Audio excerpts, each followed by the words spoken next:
Hello everyone, my name is Melody Worthington. I am the Executive Director at the Tobacco Farm Life Museum, and we thank you guys for being with us today and tuning in to our Facebook Live. We have enjoyed putting these together. And this week we're going to take a look at teachers for Teacher Appreciation Week. We really appreciate all the hard work and the investment that the teachers have in their students and how hard they're working right now, especially with COVID-19 going on and trying to move everything online.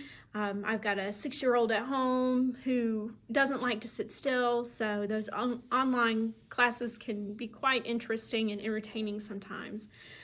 Please leave your comments and any memories you'd like to share or information you have that you think we could use in the future for future posts. We'd love to hear from you guys. We'd also like to know where you're tuning in from and how you found out about our Facebook Live. So please join us as we kind of explore our teachers today. And you'll see that how we look at teachers today is quite different from maybe back in 1920s, 1924, which is kind of what we're going to look at. So we're going to start by looking at what the operational fees were to run our one-room schoolhouse.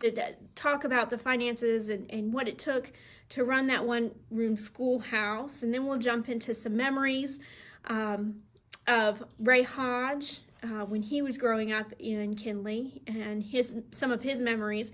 And then we're gonna take a look. Bob Boyette has a newspaper article from the Kinley News where they look back at one of their favorite teachers. So we're gonna look at that.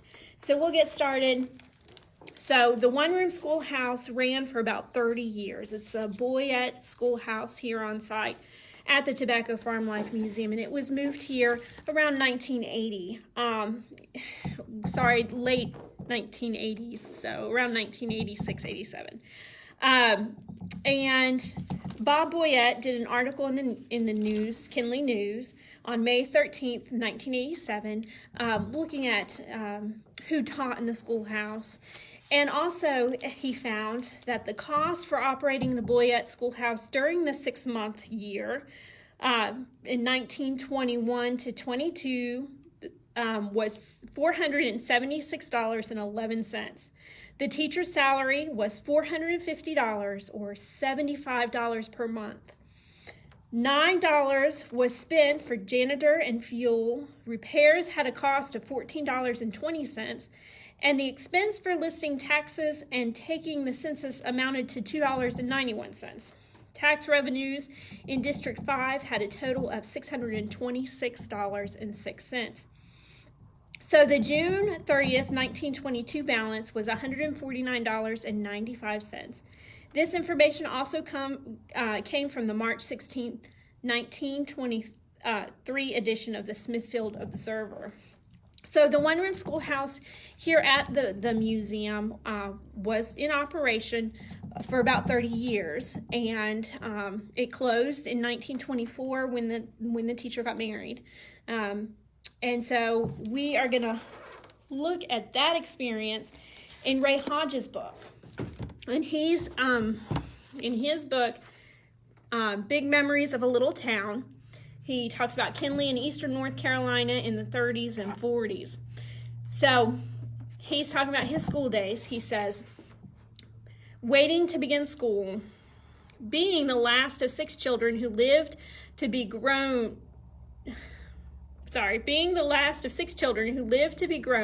I was left at home while the others were away at school from the time I was 3 until I started school.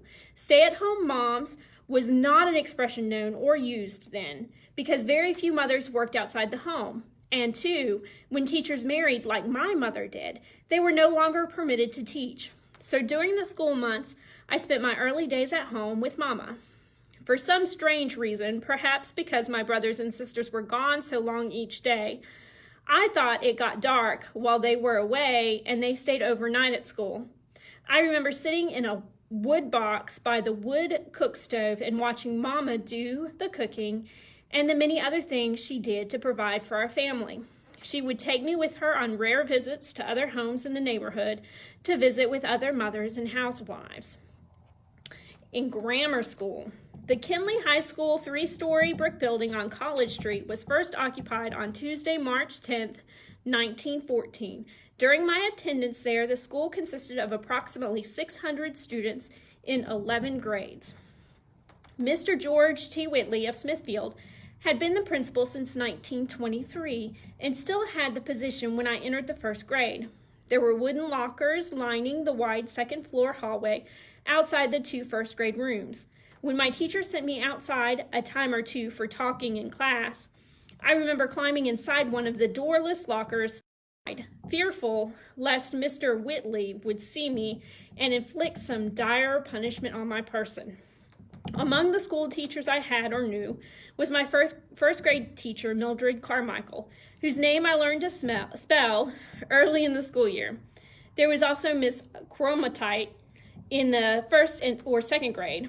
My second grade teacher was the spinster and white-haired Debbie Bailey, whose threat was to wash the mouths of users of bad language with soap, forestalled her needing to do so. My third grade teacher, Estelle Williams, was the first teacher I remember hugging or from whom I received a hug. Because the school building did not have room for all the classes, Miss Williams and the other third grade teacher, Elizabeth Webster, collected the 2 third-grade classes at school where they boarded separate school buses, which they drove about a mile to the Pittman's Grove 2-room building, a school where my mother had taught school about 1904. When the weather called for it, the teachers built fires in the stove after we arrived. Of course, there was no plumbing, but only outdoor privies. I don't remember, but there must have been a pitcher pump in the yard for us to get drinking water. After classes and eating our bag lunches, they drove back to town in time for school's dismissal and need for buses. Since school had no lunchroom, the children either walked home for lunch or took their lunch. About half the students coming to and going from the school in the mornings, afternoons, and at lunch turned north at Jesse Elverton's house on Yukon Street to head to homes in the center and north of town. Some of them made a habit of taking a shortcut across Jesse's yard, making it difficult for his wife to maintain her flowers. And the farm boys and girls came to school with things from their yards and fields, some of which were not available to me. In the spring, there were appealing fragrances from Sweet Betsy, pulled from the yard bushes. Boys brought green peanuts or peanuts freshly pulled from the ground, whose hulls contained moist and soft peanuts, good to the taste. Sometimes they had been boiled in the shell in saline water, which made them good to eat, but either way, I liked them. I examined many arrowheads brought by the boys who had unearthed them during the process of plowing or hoeing. Since I was not plowing and only occasionally worked in the garden, I never found an arrowhead. So those are some of Mr. Keith Hodges' memories of growing up.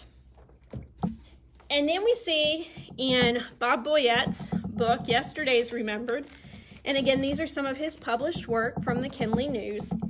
It's Miss Newsome ran tight ship at Glendale is the name of the article. And this is some students remembering their teacher from school. So, she ran a tight ship. A word was misspelled if you failed to dot an I or cross a T. She required us to know all the counties of North Carolina in alphabetical order. So explained 2 former students after a recent visit with a beloved ex-Glendale school teacher, 90-year-old Miss A.D. Newsome. The 2 Glendale community residents, Mrs. Virgin Stansel Fulcrum and Mrs. Adele Watson Boykin, had visited one of their favorite teachers at the retirement and nursing home where she now resides in Warrenton. They told Miss Newsome her labor had not been in vain. Her students had turned out well. Describing her efforts in the 6th and 7th grade classroom at Glendale between 1925 and 1915, Mrs. Fulcrum and Mrs. Watson said if she promised students punishment for their failure to comply with her instructions, she fulfilled that promise, often with the help of a large wooden paddle, which she kept in the top right-hand drawer of her desk. She showed no favoritism. Big boys, little girls, and in between took their punishment in the front of the classroom. More severe punishment, when necessary, was administered behind the coat rack in the rear of the classroom. We all took our punishment. Her ability to be strict with her students was tempered with a sense of humor. On days when our reply to her questions did not come quickly, she would tell us that the brains of the entire class would not be on its head, or that the class acted like a bunch of nincompoops. She would often use a word with many, many syllables just to see what our reactions to it would be. The two former students recalled that their activity was not limited to the 3 R's. She remembered the names of all your siblings and inquired about them from time to time. She was concerned for our health and often reprimanded us on the school grounds for not wearing our hats when it was cold. Miss Newsom maintained a good relationship with our parents, they continued. She gave full and accurate reports of our activities at the monthly PTA meetings. Parents loved her too. She taught entire families. 9 children of one family in the community were taught by her. Mrs. Fulcrum and Mrs. Boykin were in Warrenton visiting Bill and Margie Creech Watson, who are also Glendale community natives and were taught by Miss Newsom. They took them to see the former teacher. This is how they described their visit. She did not look exactly as we remembered her. She was not wearing her glasses, and we don't see as well as we did in the 6th grade. The firmness in her voice left no doubt in our minds that this was indeed our Miss Newsom. Our visit was brief. We understood that we had visited on one of her better days. She seemed to remember people we named and laughed at some incidents we recalled. When we told her goodbye, she thanked us for coming. As we started for the door, she said, "Give everybody my love. Tell them I asked about them and tell them I am still kicking." That was our Miss Newsom. Mrs. Fulcrum and Mrs. Watson said anytime a group of people that attended Glendale High School get together, they talk about their former teachers. They may or may not have voted for our favorite teachers, but I think all will agree she is one who we all admired and respected, they concluded. She taught me in the 7th grade, and I too certainly love and respected her. She has since passed away. We certainly do have teachers and individuals in the community who helped raise us, who have made an impact on our lives. And I do want to say thank you to all of the teachers out there. Whether you're disciplining us or giving us good advice, we thank you for all that you do to invest in us. Thank you so much.